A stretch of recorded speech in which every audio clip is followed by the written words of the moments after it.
Here we are again. Oh,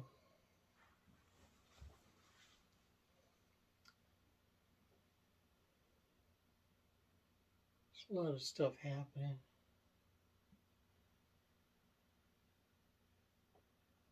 People are either happy about things or very unhappy about things. Goes. State of the world is kind of up in the air.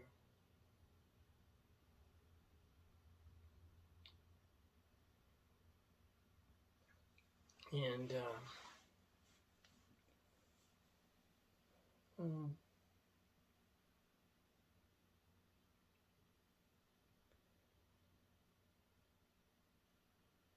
don't really think people understand what their thoughts do.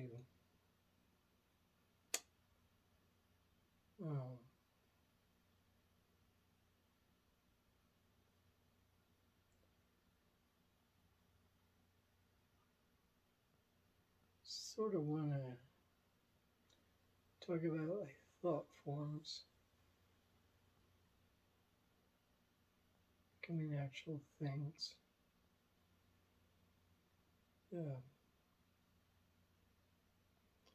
concept of tulpas and egregores.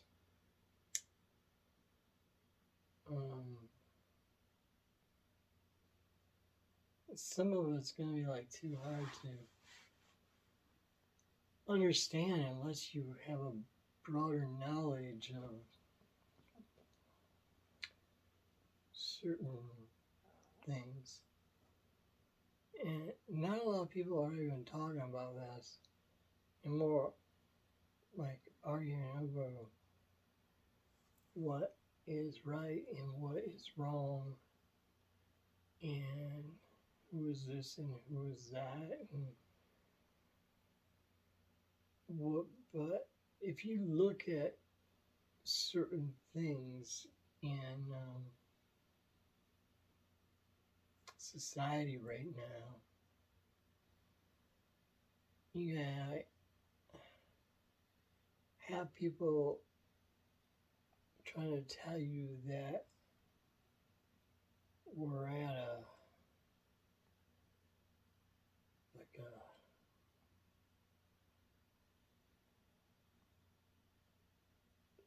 what do you call it? Christian Zionist,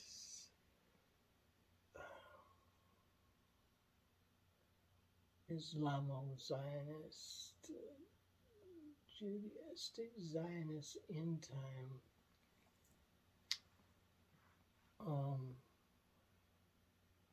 And that's the fulfillment of prophecies and whatnot. But the thing is,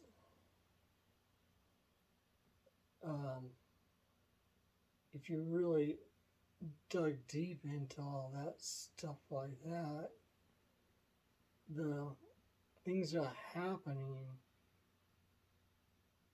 are more based on the misunderstanding of ancient text and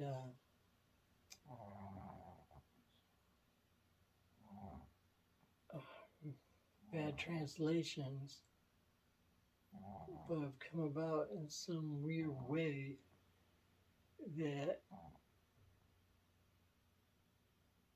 things are being created by the thought forms that people have adopted.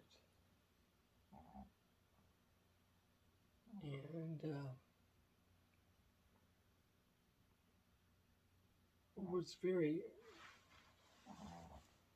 odd is that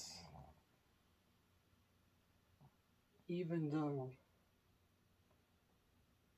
there's specifics involved, and you can, tell that by simple explorations in gematria or just in other ancient texts that certain things were talking about, very specific things that were happening back in the past. Now, this egregore of a Antichrist, of whatever is created, a tulpa. And some of you aren't going to like what I have to say, right? Because you obviously like this guy who is running the U.S. right now. And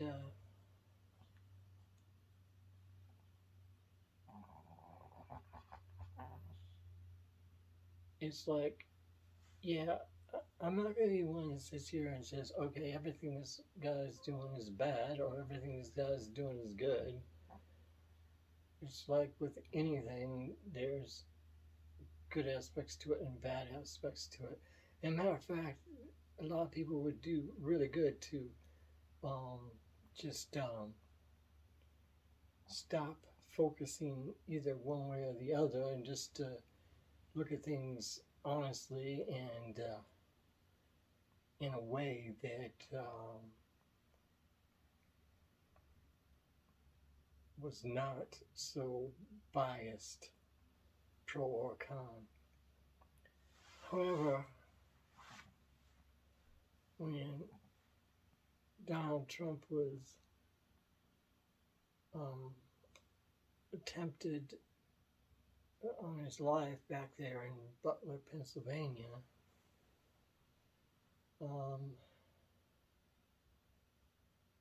he became what would have been the culmination or the he became a talpa for this figure of an Antichrist, which is not at all like Damien the Omen and stuff like that, according to Christian Zionism, which I grew up in a household whose church was sort of taken over by that in the 1970s. It was a really difficult time for me as a child. So I learned a lot about this stuff just for my own sanity. Anyway,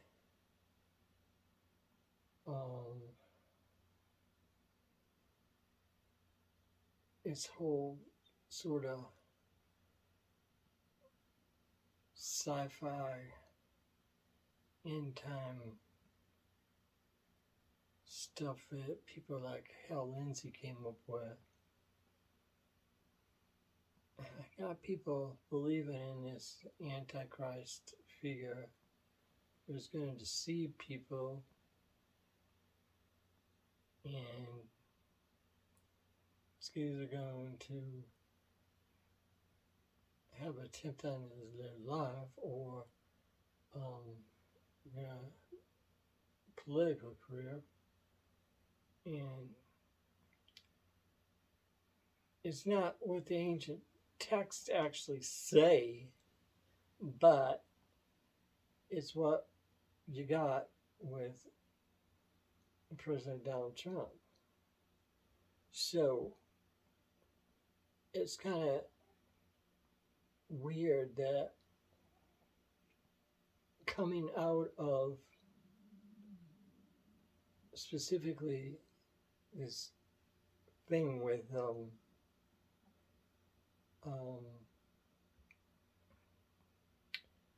the fundamentalist Protestant Christians, Christian right.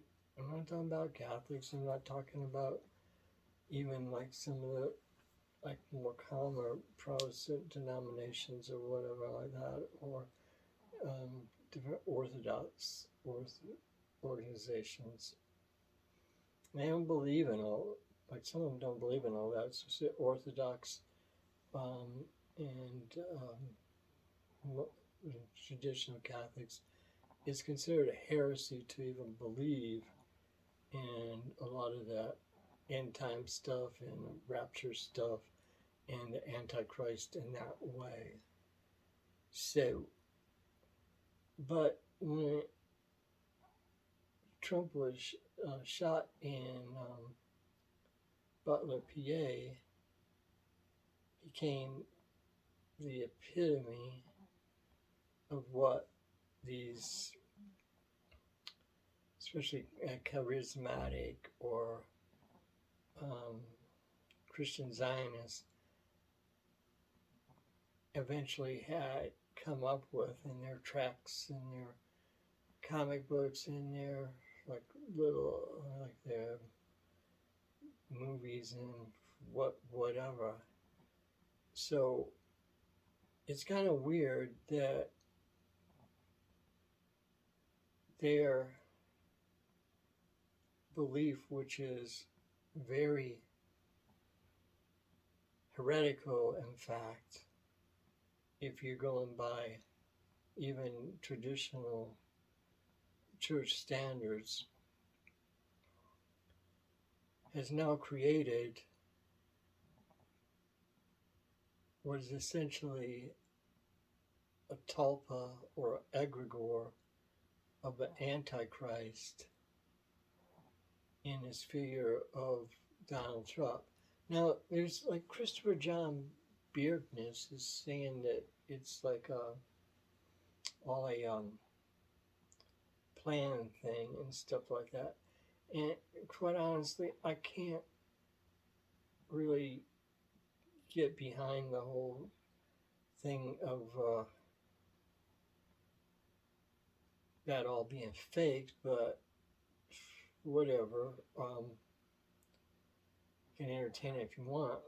I'm more along the lines of that all this belief coming from a group of people having such a fervent belief in these prophecies or whatever, and interpretations of prophecies, like in the Left Behind series, the late great planet Earth, things by Tex Mars and stuff like that, have created, out of somebody who is still alive, have transitioned this person just by the power of belief into this figure that they're all being deceived by,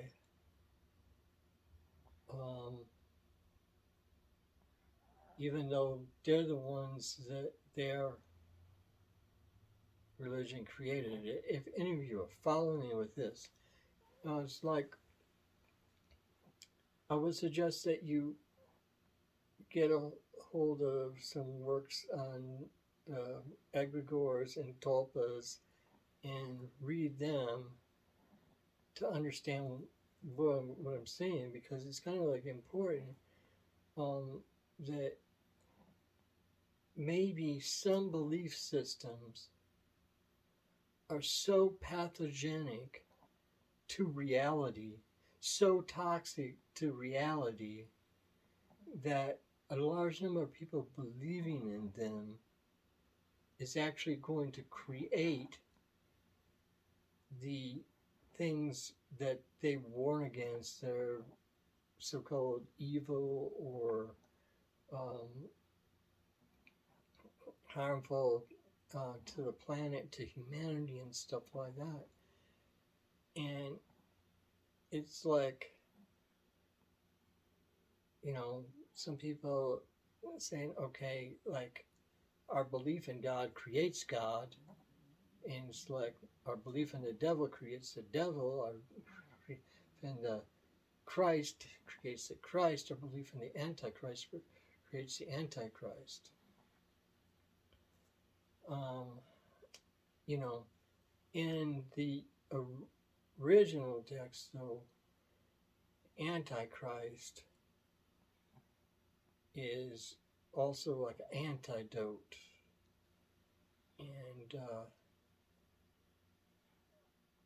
And so, like, Christ is a dote and Antichrist is the antidote. And it's just a kind of a strange thing that's going on there. I would suggest anybody like checking out Dr. Alman Hillman's work with Lady Babylon on his channel. And I know there's a lot of controversy over it, but still, you're going to get some of what I'm getting at by learning Greek, and he's one of the ones that's teaching it online. So it's like when they talk about the beast, it's like also it's a therion, which also relates to theriac, which is becomes a medical term. So there's all that to go with it. So that's along the lines of what it really is talking about. But unfortunately,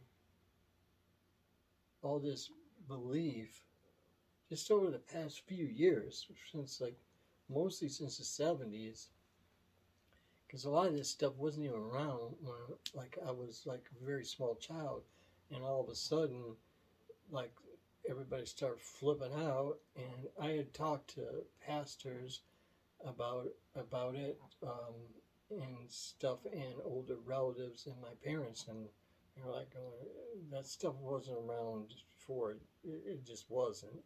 I've done like a lot of search, and I did do a thing with Jan Irvin, but on the second interview, I was in very bad shape with my myasthenias, and Jan sort of steamrolled and took over the conversation on the second time because Holly wasn't there, and his there's just like a lot of weird shit going on with that. But I've since disassociated myself with Jan since like he just like can't seem to like stop finding people to hate, and I'm not about that. But anyway, so I did a whole thing about how the whole rapture, like Antichrist and all that stuff was kind of BS. Then I need to reform it into something more cohesive, where it's just me talking without the constant interruptions he was giving me um, about Gordon Wasson and everybody hating him and whatever.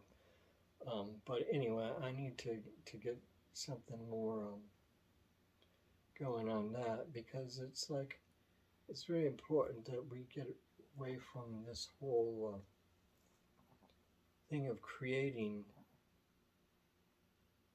these wacky prophecies out of thin air that aren't actually happening in the way that people even say they are. They're just sort of like randomly, just by all these people believing in it, coming up with something like weird and wacky that I don't think we really want to go through.